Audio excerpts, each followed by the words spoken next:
tonight, I mean, we're focusing on the Gambia's biggest opposition forces, I mean, in the country, that's the United Democratic Party, with internal, I mean, tensions, shifting alliances, and of course, I mean, election just around the corner. Questions continue to emerge about the party's unity, vision, and readiness. Well, joining me this week to discuss, I mean, these and other issues as far as the UDP is concerned, I have in the studio Honorable Alagi S. Dabo, who is the minority leader in Parliament and also the senior admin secretary of the United Democratic Party. Honorable Dabo, thank you so much for being on the State of Affairs program. Thank you very much. It's a pleasure to be here tonight. I mean, to start with, before entering politics, you were a teacher. I mean, one will tend to ask, actually, what inspired you to make, I mean, the transition from education to politics? Well, actually, I think circumstance prevailed. Yeah, I was indeed a passive politician then, even though when I was a teacher, I was still participating in party politics, but not actively. Until 2015, when I decided that I should actively take part in party politics. When I considered that I can play my quota to effect change, then that dictated that I should get into active party politics. And why specifically UDP? I was in sports. Okay. I think I was so comfortable. Okay. The way and manner, I mean, interference in our sports used to happen. And I feel the government of the day had hand in that. And in order to regularize those kind of things, one has to regularize the governance. To do that, we should not leave everything in the hands of the politicians. If you have the interest, and again you feel you can play your quota, so it be, and that's why I decided to contribute. And what about the party's, I mean, vision or ideals? Yes, when I was going to school, when UDP was formed in 1996, I think I completed 1995. Then 96, it happened at that time when the parties that came together to form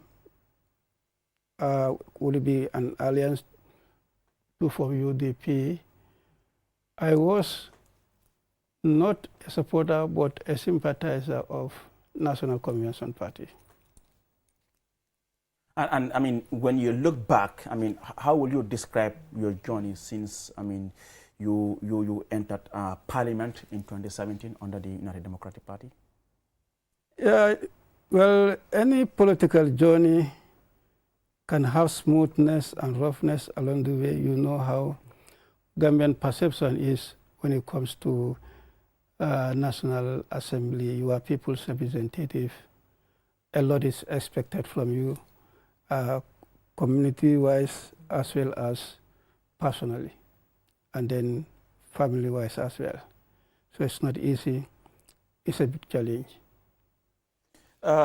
You are the admin secretary of the United Democratic Party, senior admin secretary of the party, and of course, like I said earlier on, I mean, you also serve as a minority leader in Parliament. I mean, recently, the United Democratic Party has seen a high-profile resignation, including, of course, the KMC Mayor Talib Ahmed Bensouda.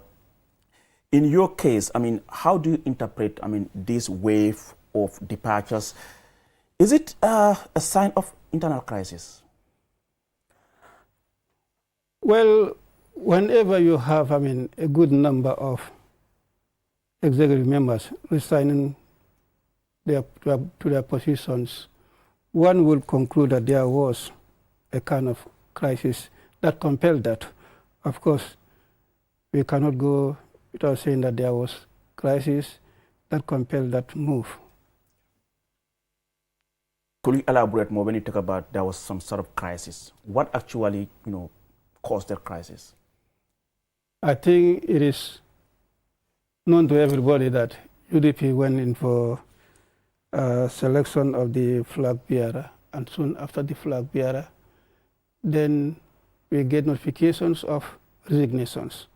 So one will conclude that the outcome of the flag bearer selection compelled the resignations. But take us through the process. How transparent and fair was it? Because how transparent and fair was it before I come to my next question? In the first place, before we started the whole thing, the National Executive Committee worked on what we call the rules and guidelines for the selection of the flag bearer. And that was adopted. And then we opened the applications for a grace period of 2 weeks for interested members of the party to apply. Indeed, 11 applied. We followed the timeline for the various processes involved. After the closure of the applications, the vetting process started. Vetting, we had interviews. That is, we interviewed all the applicants. Okay. And for the interview, the same questions are asked by the panelists. The panelists were appointed by the national president of the party. Various units. Who were these panelists? Yes, various units had representation in the panel. The secretariat has 2, women's wing 1, youth wing, the male 1, female 1, diaspora 2, and then campaign organizing 1, central committee 1. So the mandate of the National Organizing Committee is to coordinate, collaborate with the secretariat for each of the units to do their nominations. Out of their nominations, then she will appoint the members of the panel. And like you said, 11 applied, and then the eventual, applicant selected is obviously, the leader, that's Ousainou Darboe. How were you able to reach that decision that he was the right, candidate, for the flag bearer? Trying to say the vetting process involved one interview. All the applicants were interviewed. We have laid down questions from about 3 questions from 5 areas. Each area 3 questions, total 15 questions. What were these areas? The areas are for interview, the requirements, that is the requirements for eligibility to contest as a candidate or applicant or candidate in the presidential election. And this has all the constitutional requirements, and then the additional party rules. And the other one, your experience in governance, and then the other one, your contribution towards the party, and then the other one has to do with unity potential, whether if you are selected, you can be somebody who can unify the members of the party as well as the Gambians, and then the other one has to do with appeal from the public or the eligibility of the particular applicant. So each of the 5 areas, you are asked 3 questions, and the questioning is rotated. Each panelist is given an opportunity to ask the particular area, that is the 3 questions in that particular area. Now, at the end of your questioning, each panelist is entitled to 1 supplementary question from the response or answer given by the applicant. So at the end of the interview, scores are given. Each area, and I said we have 5 thematic areas. Each area, we can give a maximum of 5 points. That will be from 1 to 5. One is 5 areas, maximum 5 questions, that is 5 by 5. A panelist can give a maximum score for each of the applicant, 25. And after these interviews, what actually gave, the eventual candidate an edge over 10 others? I know the I mean, the KMC mayor, Talib did apply. I mean, senior councillor, Gay Dabo did apply. Of course, Honorable Saho and many others all applied. What actually gave, Honorable Dabo that edge over all these potentials? You have only mentioned... Considering the fact that many will say he has contested several times under the party and couldn't win, what gave him that edge that you think he's still the right candidate for the party? I've just mentioned about the areas where we question. Okay. The first one is eligibility. If you meet all the constitutional requirements and the rules of the party, of course, you can score 5. Your contribution in the party, if you answer the question, you can score 5. Someone who has been a member of the party since 1996, and of course, leader of the party, take that. If one has to give you score for your contribution in the party, he or she can be able to get a maximum of 5. So is it just about contribution? Okay. That's one part. I'm talking about the areas. Okay. Each of the areas you can score a maximum of 5. And then that is interview. At the end of the interview, we calculate the number of scores that you have and percentage that. If it happens that you score 24 or 25 by each of the panelists, for example, I'm a panelist, okay. All the 5 areas, I give you 4 or I give you 5. If it's 5, you can score a maximum of 25. And then the number of panelists altogether, then you add the total number of panelists. If the panelists are 10 and you happen to score 25, for example, for each of them, a total point of 250. Then the 250 is the total.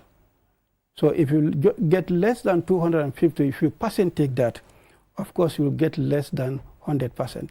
If you get 250, that will get a total percentage of 100. But less than that, it depends. 200, when it's 250, you score 190 over 250, and then you percentage that. So eventually for interview, Mr. Dabo end up scoring 98.4 for interview. And then the next stage of the vetting, that has to go down to the grassroots. We call it the grassroots consultation. Okay, you went to the grassroots. Okay. So when we went to the grassroots also, all the regions, we provided forms, and each of the forms there are 5 questions. 5 areas, 1 question. For interview, 5 areas, 3 questions. But for grassroots consultation, 5 areas, 1 question. And each of the questions, the individual can score a maximum of 5 points. Overall, that is the entire country, 683 party officials participated in the grassroots consultations. And if all of them should give maximum of 25, then that means you are going to multiply 25 by 683, will give a total score for a particular applicant, 17,075. If you score the entire 25 by each of the candidates. Each applicant, the maximum score, or each party official, we are talking about the grassroots, each party official can give a maximum of 25 points. Now 25 by the total number of the party officials, 683, a particular applicant or an applicant can score a maximum of 17,075. It happens that in the case of Mr. Dabo, overall for the grassroots consultation, he scored about 16,000 plus for the grassroots consultations. And if you percentage that, that also gave him 98.4%. So that gave him an edge over others. And then the rule is that one has to pass both the interview and then the verification. In addition also, if you combine the two, you should also pass the percentage for the passback is, for the two, interview and verification, is 60%. And for their combination, the passback is 70%. He was the only person who met this requirement. But the rule is saying that if we have more than 3, or if all of them got the requirements, they should be, 3 should be shortlisted by the Central Committee for Selection. Or if none of them get the requirement, still 3 should be shortlisted for selection by the Selection Committee. And then it happened in this case that Mr. Dabo was the only person who got the requirement. That is, he passed in all, that is the verification, interview, and then the combination. But isn't that obvious? Let me conclude. Okay, conclude. Let me. Okay. Yeah, on that, when it happened, the committee recommended that let's still shortlist 3, Mr. Dabo plus the 2 best, for as a recommendation to the Central Committee for shortlisting to the Selection Committee. This was put before the Central Committee. We could not agree unanimously. It was subject to voting, and majority voted that we sublisted the 3 best, including Mr. Dabo. So how do you respond to critics that, claim, Mr. Dabo, or, the party's decision-making process is dominated by just few voices, including Dabo himself, and that's why it was obvious that he was going to be selected by the committee? When you say the party decision-making was dominated by few, can you elaborate on that? Like, the fact that he has already expressed interest in becoming the flag bearer, it was obvious that, he was going to be selected because, he's one of those few voices that critics say, they actually dominate, decision-making process in the UDP. When he says this, that's it. I think you could observe that this year, and because of that, people tend to question how democratic and inclusive, is the UDP internally. I think this year you could read that the flag bearer selection process for UDP was quite different from the previous years. For the first time. For the first time. Seeing at least 10 people. For the first time. The process was vigorous. It was never easy for any of the applicants. And I can tell you, the members of the panel, the panelists, those who are in the vetting panel, they all demonstrated that degree of neutrality. To some extent, we've been receiving, complaints, as we are just trying to put, that these rules are meant to favor Mr. Dabo to have an easy ride. On the other side, others are complaining that is the Mr. Dabo's camp. The rules are meant to favor the other side against Mr. Dabo. So that's why we concluded that there was equilibrium, and that means there is balance. And if that is the case, then there is that fairness. If Aliu's side is complaining and Alaji's side is complaining, then which side are we favoring? And in your case, which side are you favoring? You were part of the panelists. I was a referee. Okay. I don't think in sports a referee dare to favor any side. Okay. Exactly, I was that. You didn't vote? Yes, when it came for voting at the level of the Selection Committee, I am part of the Central Committee. The Central Committee members are voting right, except the applicants. If a member of the Central Committee is an applicant, he or she is not entitled to vote. So I was also an applicant and being a member of the Central Committee, I was entitled to vote and I voted. And in terms of electability, do you think Mr. Dabo is the right flag bearer for the UDP? It was not a member of the panelists to say that. That is for the candidate to express. There are questions that are designed, and the applicant respond to those questions. I'm referring to you as a senior member of the party. No, I am still in that position. Even though the game is over, the neutrality, my neutrality in that area, I think I should not be expressing that. It will be very unfair having conducted an exercise on applicants to come openly and then make an open assessment on an applicant. That will be very unfair. And but as we speak, you are supporting the selected flag bearer. Yes. That's Mr. Dabo.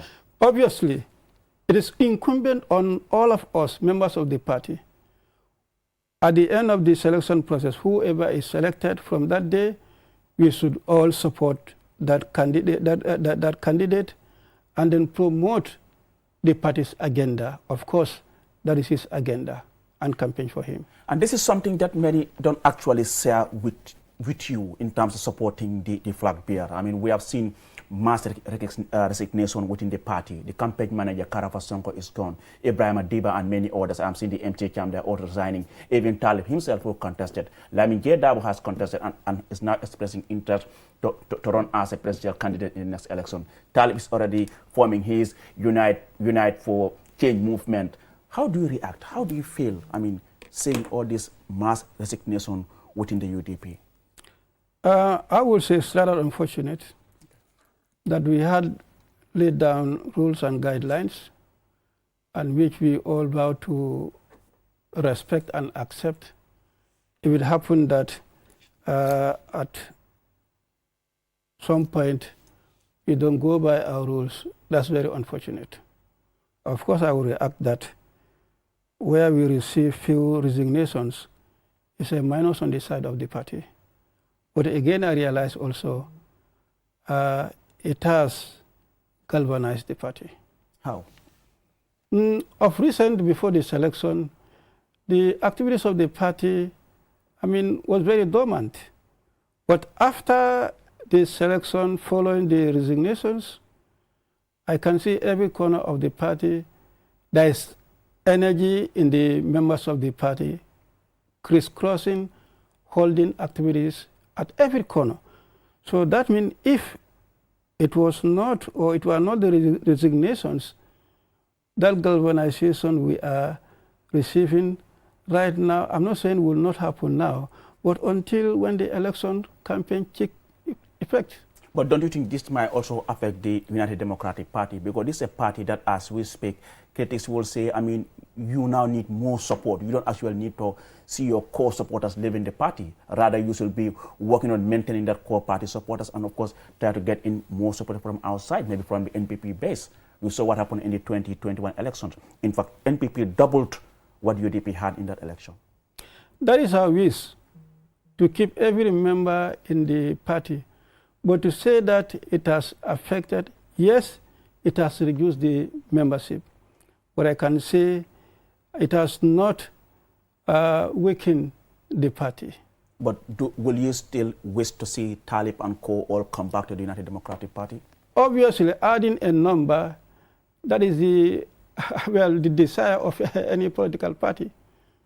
Do you agree with their justification for leaving the party as, you know, the party is losing its democratic principles and all those things? Well, I think I've just explained about the process that we underwent. I think that can speak volume for the party. But in terms of Talib's case, I mean, when you heard that, you know, he has left the party, do you think he has betrayed the United Democratic Party? Well, I will not say he had betrayed. Actually, well, he came into the mayoral position through the United Democratic Party in 2017 or 2018.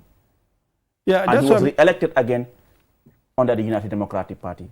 And now he came out to express interest in becoming the flag bearer. He didn't get it and he chose to leave. Yeah, that's what I'm saying. I will not use the word betray. Okay. He had decided to join the party at his own convenience. At one point, he had decided to leave the party. So for that, the decision is entirely his. And on that, I think it would be unfair for me to say that he has betrayed the party. Of course, we were not expecting he'll behave that way. So, in this case, who should we blame? Is it the people that have left the party or the panel that actually did the selection? I think I spoke about the process that I understand. We went through. Yeah. And in our view, the process was very free and fair and transparent.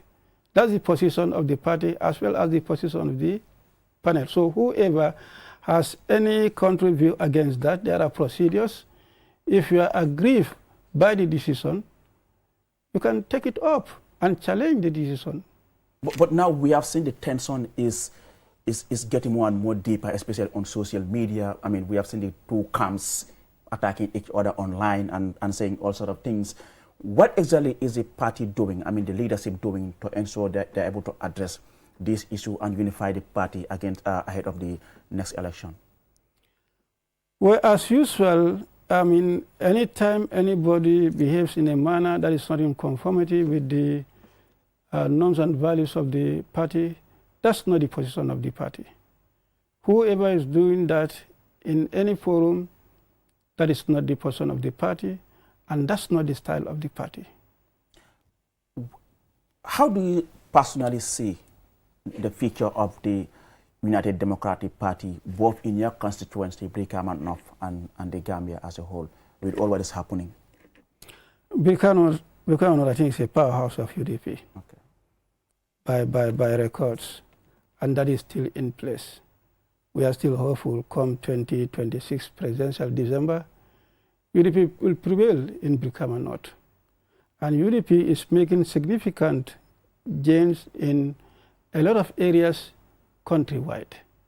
With that, I can conclude that our hopes are very high 2026. What are the new strategies? I mean, you seem to be very hopeful, you seem to be very upbeat about the next election, but we saw what happened. I mean, hands down, NPP won, I mean, with a huge margin. What is that the UDP is going to do different this time that makes you believe, you can overturn that over, 200,000 voters that voted for the NPP and not the UDP? Our target is the difference between us and President Barrow. We are going to get rid of that. And then eventually, UDP will prevail. I will not show you, or I will not try to give you the strategy that we have. That means I'll be exposing myself. So, is the UDP really open to forming an alliance with other parties? We've always been open to alliance since 1996, and will continue to do so. But you are not willing to let another person lead in it depends on the mechanism. Because many people will argue, okay, UDP, they can go into coalition, but there's no way another person from another party, will lead that, coalition. What is applicable? Are you willing? What is applicable in coalition building? Okay. UDP is always ready to apply that. We are always ready and cooperative to apply that. Coalition building, they come with their terms and principles, and we do comply with those terms and principles. If at the end of the day, UDP is selected, that's not UDP's making. So how does the party, plan to appeal young voters, of course, first-time voters who are increasingly being skeptical of the traditional politics of UDP? You speak to so many young people, they're like, we wish, the UDP, bring in a different flag bearer and not Mr. Dabo. Well, like I said, we had what is called grassroots consultation. And a chunk of the party officials who participated in that were young people. The party officials of UDP, key among them, the young people have spoken. And majority of them are with the view that Mr. Dabo can still continue to lead the party in the presidential elections. Are you saying that Talib should have been patient a bit? I would not say that Talib should be patient. I would have loved that he respect our rules and guidelines. How about Senior Councillor Lamin J. Dabo? Whoever, was an applicant, that means we have accepted the rules and the guidelines. On that basis, that was my expectation. And your party, the United Democratic Party, form the minority in Parliament. How's life like for you people in Parliament as a minority group? Well, it's never easy. In Parliament, it's about numbers. So if you are a minority, you don't have the number. The majority will always count on your number to prevail. So how do you balance, I mean, your duty, I mean, to represent your constituency, that's Brikama with, I mean, the need to hold government accountable for what it does on behalf of the Gambian people? There are issues that directly affect my constituency, and I make sure I express that in the National Assembly. Of course, there are issues that are national matters.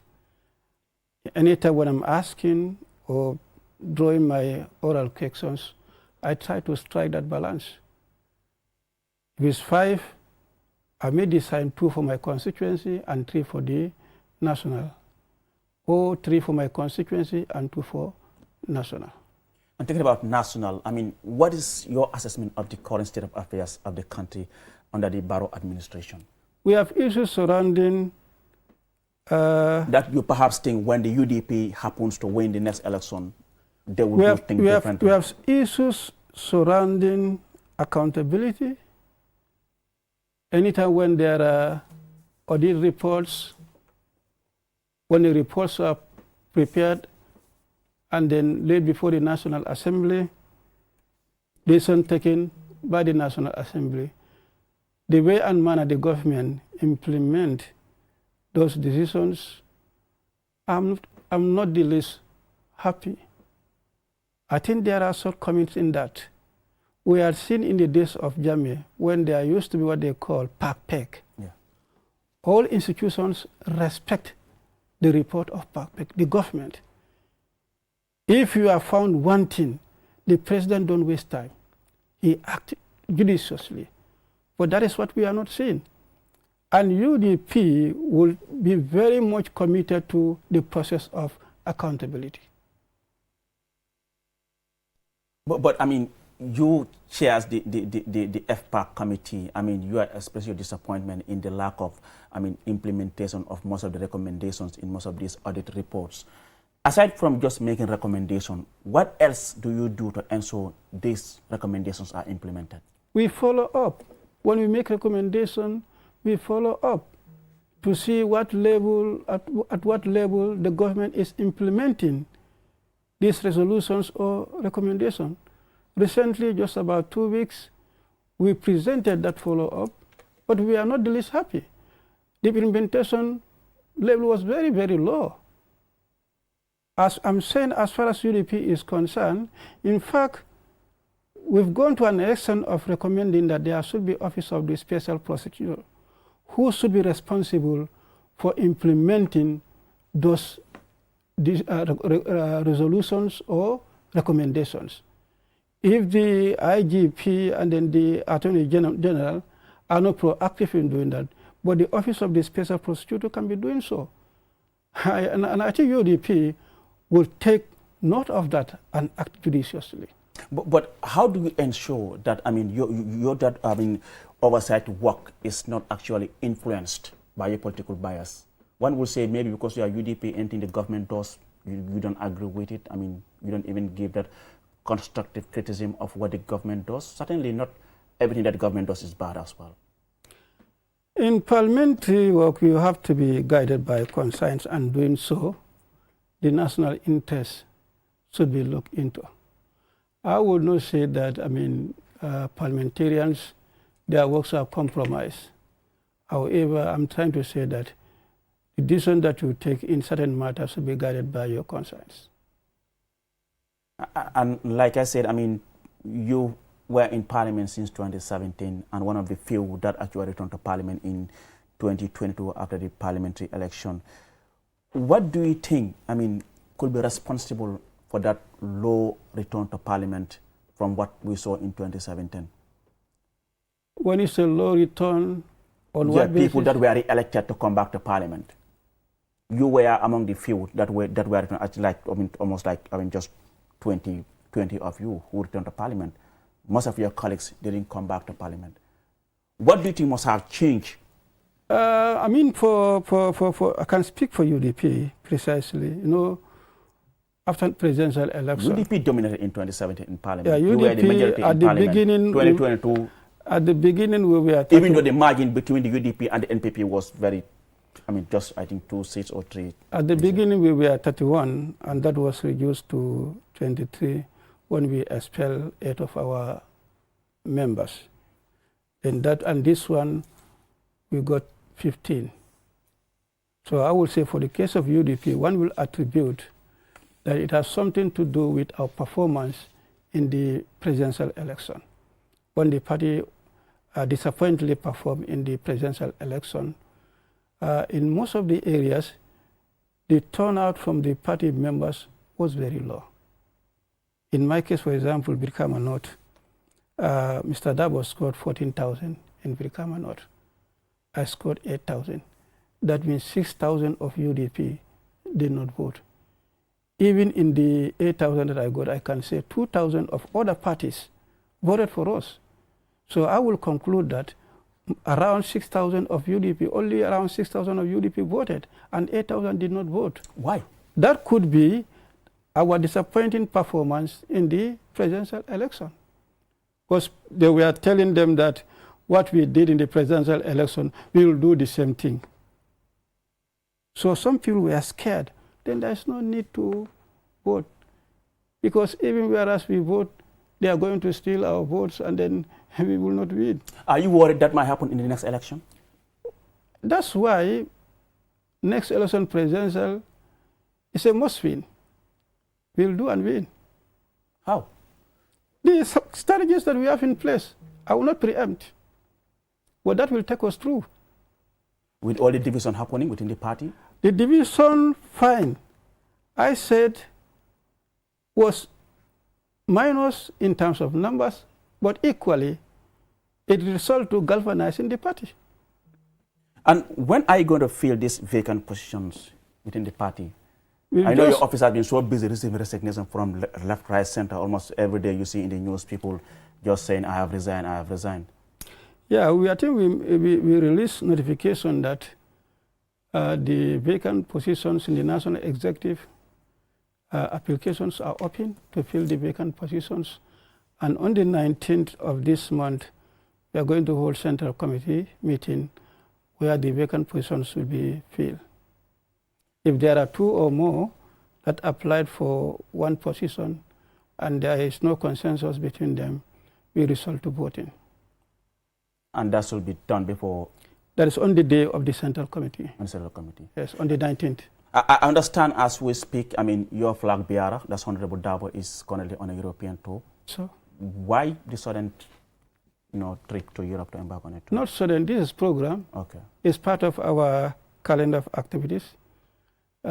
We had one in US, the Diaspora Convention, and then the branches in Europe also had they have their respective activities. So it's a tradition. Every year, the party leader, he goes for this tour. So why is the diaspora so important to the political parties in terms of raising funds? But here we have seen in Parliament, you voted against the diaspora voting. We did not vote. UDP was in support of diaspora voting. We were in support of diaspora voting. We did not have the number.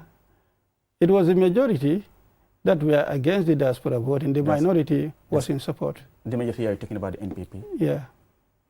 Interesting. So, I mean, are you disappointed that, why do you think, I mean, the majority actually voted against the diaspora voting?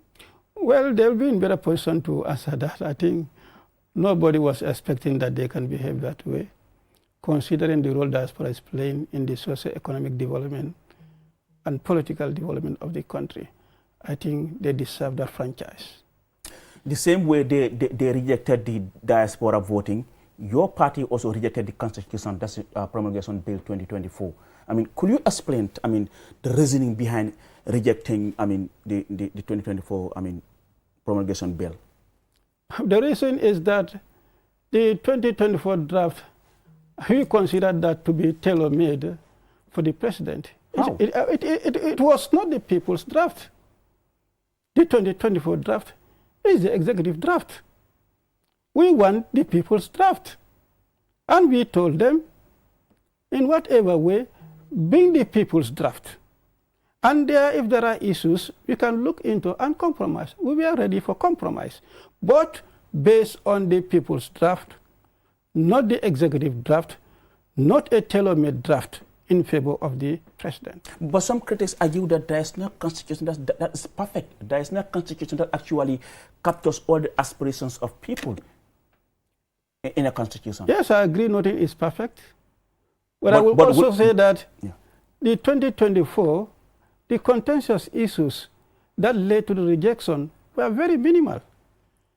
In fact, to some extent, the parties were ready to compromise.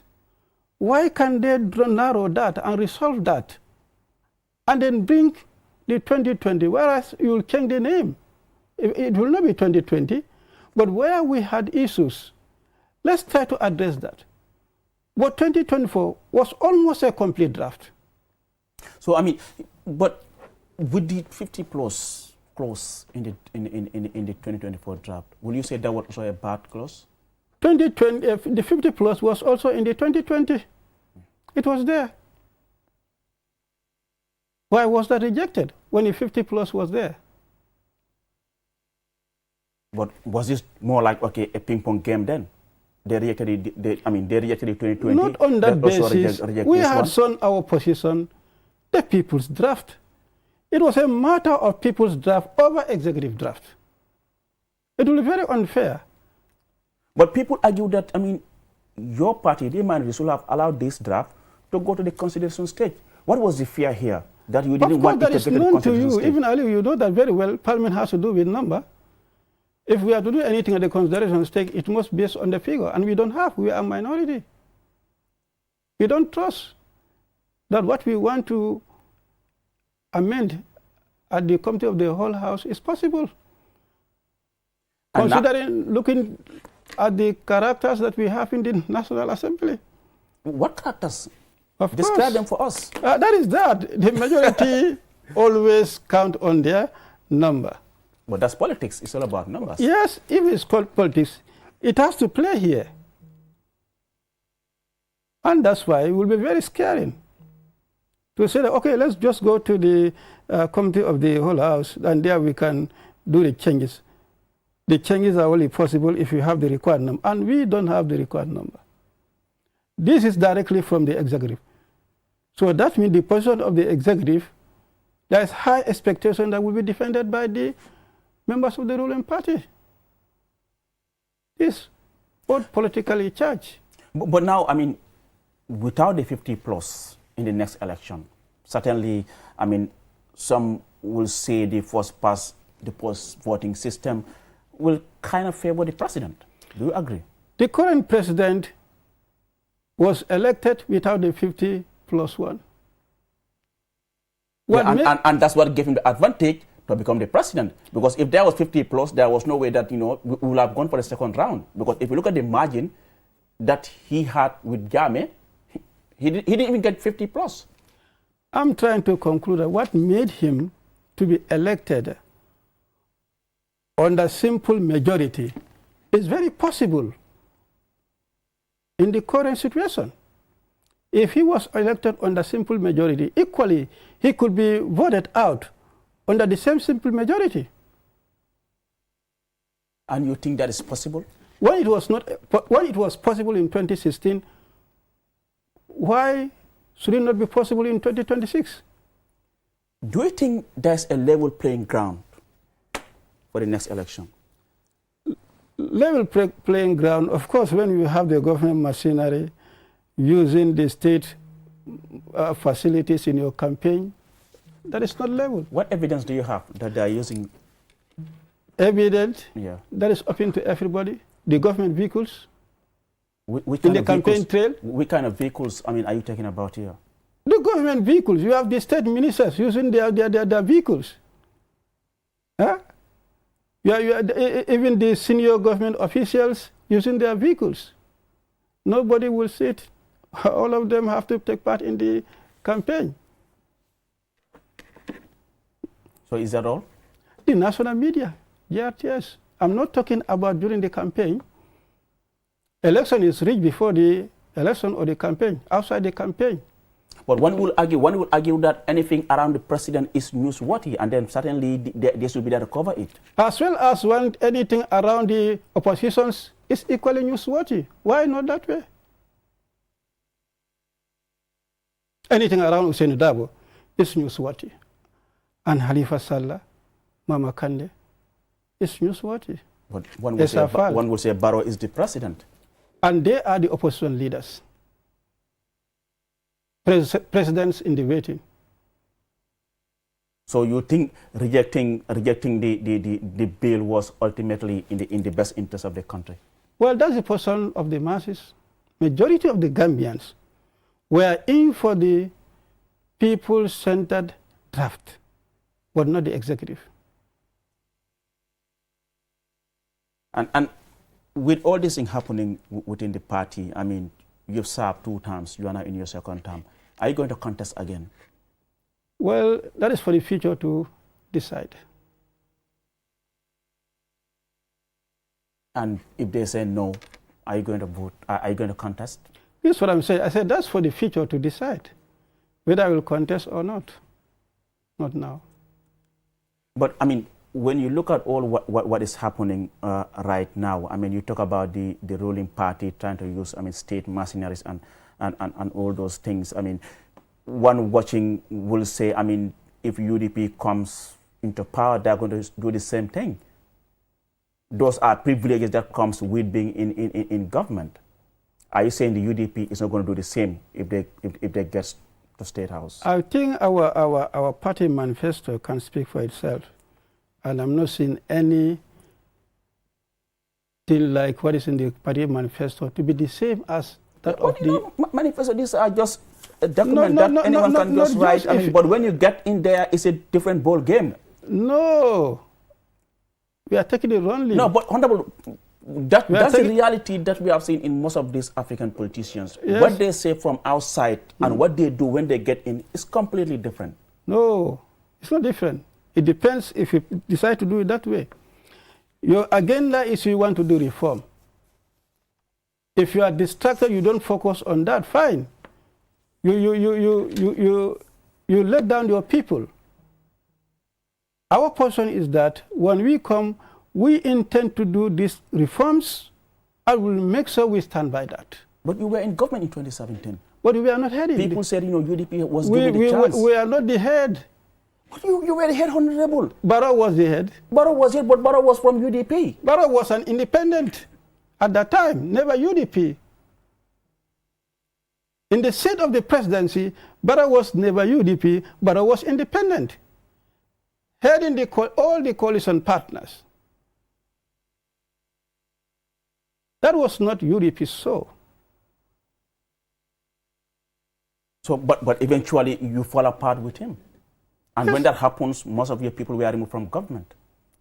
Well, you know, I mean, cabinet appointments, the power is vested on the president to appoint and then dismiss. There's little that we can do on that. And if you were to advise the president, I'm sure probably he is watching, I mean, what will you advise him ahead of the next elections? Well, ahead of the next election for the president, at the moment I will not tell him contest or not to contest, but he should look at the plight of the Gambians and then advise himself the right and the good decision that he should take for himself. Yeah, but he said, I mean, he had no intention to contest for a 3rd term, but because his party is too young for him just to let go, the party might die. I would not expect that he should use his party as a yardstick, whether he should contest 3rd term or otherwise. But he should look at the prevailing circumstance confronting the country, not the political party.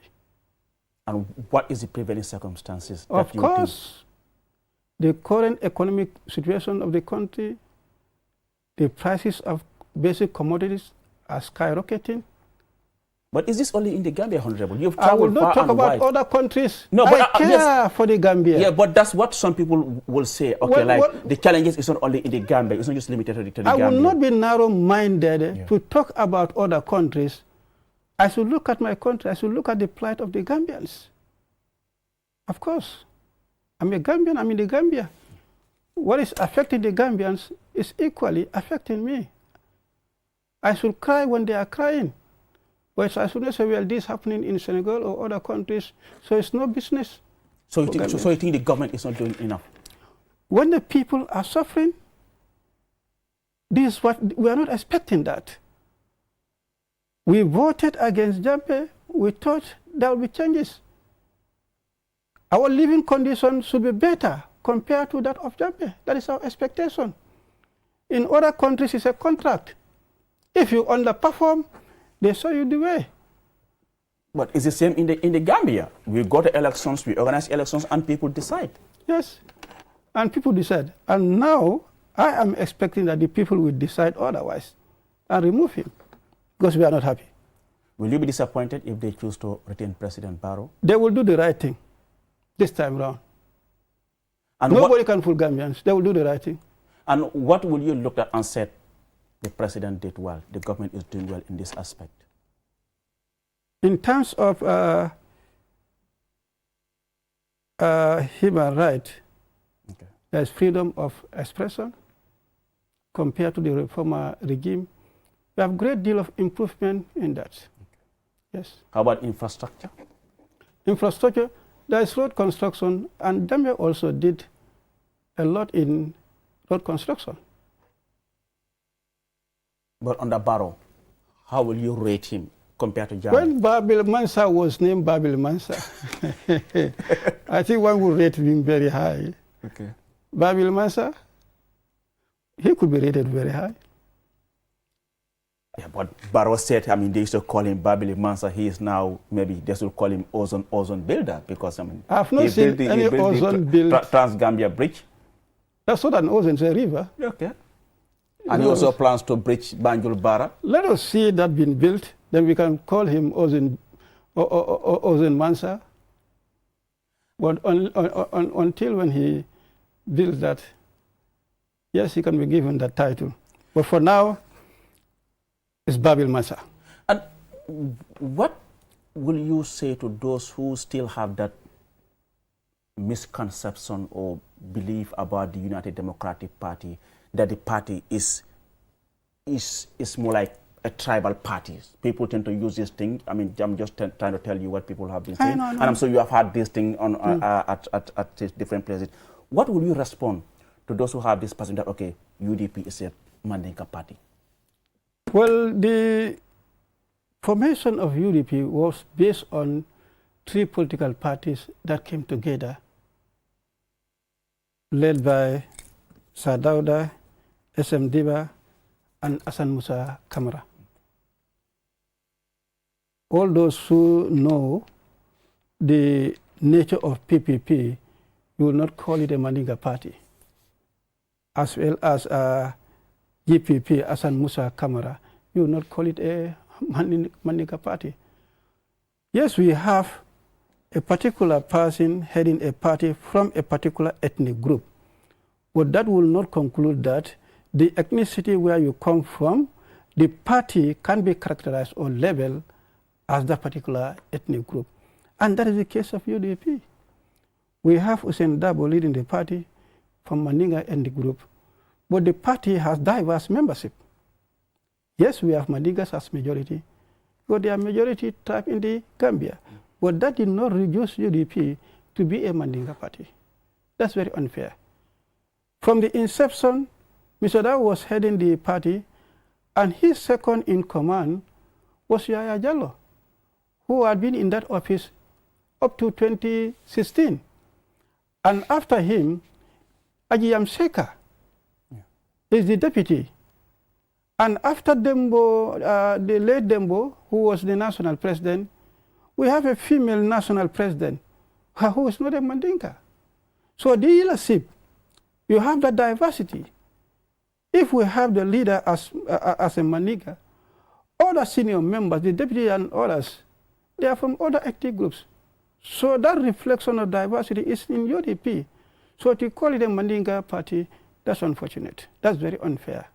And finally, what's your message to all the supporters of the United Democratic Party? And on that, I will call on my supporters to be very vigilant, to campaign tirelessly for a selected candidate, so that come 2026, UDP will give the best of UDP to the Gambia and make the Gambia the best in West Africa. Thank you so much, Honorable Alaji S. Dabo, who is the minority leader in Parliament and also a senior administrative secretary of the United Democratic Party. He was my guest on this week's edition of your weekly State of Affairs program. Do join me next week. Until then, bye-bye from me and the entire team.